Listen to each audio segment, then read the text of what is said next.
आज हम पढ़ेंगे आवेशित संधारित्र की स्थितिज ऊर्जा।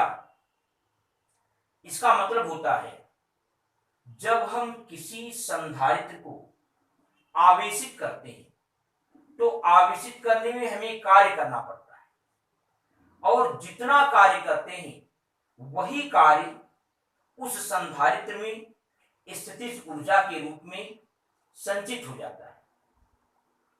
तो संधारित्र की स्थितिज ऊर्जा निकालने का मतलब है कि हमें यह निकालना है कि संधारित्र को जब हम चार्ज करेंगे, जब हम आवेशित करेंगे तो हमें कितना कार्य करना पड़ेगा। मान लो कोई संधारित्र है, आरंभ में उस पर आवेश शून्य है तो उसका विभव भी क्या है, शून्य है। जब हम इसे Q आवेश देते हैं तो इसका जो विभव है वो बढ़कर के कैपिटल V हो जाता है। अब देखें, जैसे जैसे हम आवेश को बढ़ाते जाते हैं वैसे वैसे विभव का मान बढ़ता जाता है। तो मान लें कि किसी समय जब आवेश Q डैश है तब इसका विभव V डैश है। मतलब इस तरह से एग्जांपल ले लें, जैसे मान लें कि अगर हम 10 कूलाम का आवेश देते हैं तो इसका विभव 5 वोल्ट हो जाता है, 5 वोल्ट। तो इस 10 कूलाम के रास्ते में क्या पड़ेगा, 0 1 2 3 4 5 6 इस तरह से। तो किसी समय मान लो अगर हमने इसको 4 कूलाम आवेश दिया तो उसका विभव उस समय मान लो 2 वोल्ट है। तो वही हम एग्जांपल मान रहे हैं कि Q डैश को मान लो 4 कूलाम और V डैश को मान लें 2 वोल्ट। यानी उस Q डैश के मार्ग में, Q के मार्ग में ही ये Q डैश है, यानी Q डैश Q से छोटा है और V डैश V से छोटा है। तो किसी समय इसको हमने कितना चार्ज दिया, Q डैश, और जब हमने Q डैश चार्ज दिया तो इसका विभव बढ़ करके 0 से V डैश हो गया।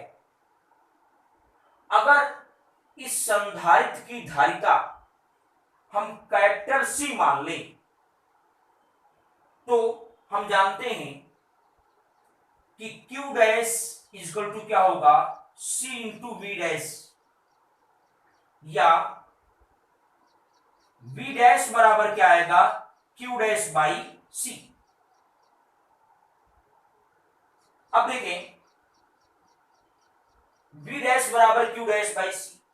मान लें कैपेसिटर पर यानी संधारित्र पर Q डैश आवेश है और उस समय विभवांतर इसके बीच का है V डैश।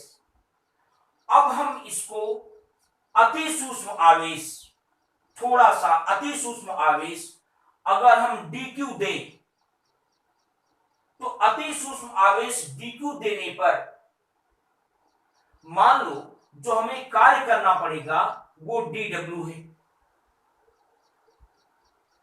तो इस तरह से हमें पता है कार्य dw बराबर क्या होगा, विभवांतर V डैश इंटू क्या, dq।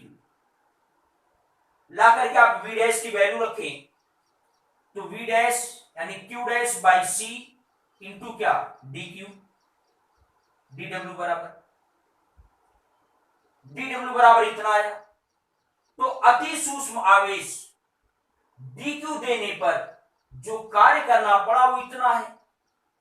तो 0 से Q आवेश देने में कितना कार्य करना पड़ेगा, 0 से Q आवेश देने में किया गया कार्य W बराबर होगा dw का समाकलन कर लें, कहां से, 0 से कहां तक, Q डैश तक। ला करके वैल्यू पुट करें आप, 0 Q डैश, dw की वैल्यू क्या है, Q dash by C dq। फिर देखें,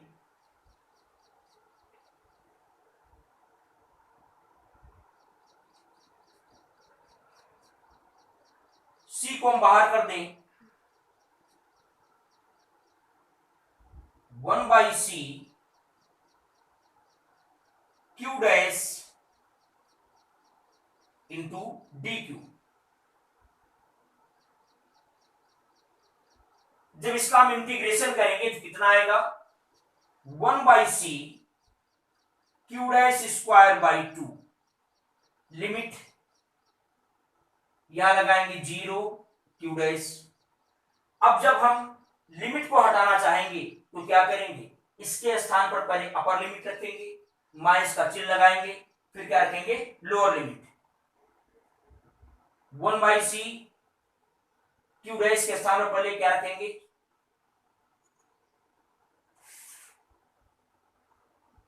यहां पर एक चीज देखें, हमें लिमिट कहां से कहां तक लेनी, 0 से क्यू तक, क्योंकि हमें ये क्या थोड़ा सा फॉल्ट हुआ था, 0 से क्यू आवेश देने में कितना कार्य करना पड़ेगा। तो जो लिमिट हम लगाएंगे वो 0 से कहां तक लगाएंगे, क्यू तक, 0 से क्यू तक, यहां क्यू डैश नहीं, यहां क्यू होगा। तो यहां देखिए क्यू डैश के जगह पर पहले क्या रखेंगे, अपर लिमिट यानी क्यू, हो जाएगा Q square by 2 minus 0 square by 2 मतलब 0, यानी W बराबर हो गया क्यू स्क्वायर बाई 2c।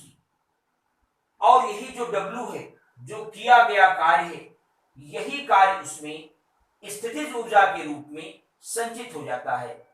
स्थितिज ऊर्जा को हम कैपिटल U से डिनोट करते हैं, तो capital U is equal to क्या आएगा, क्यू स्क्वायर बाई 2c।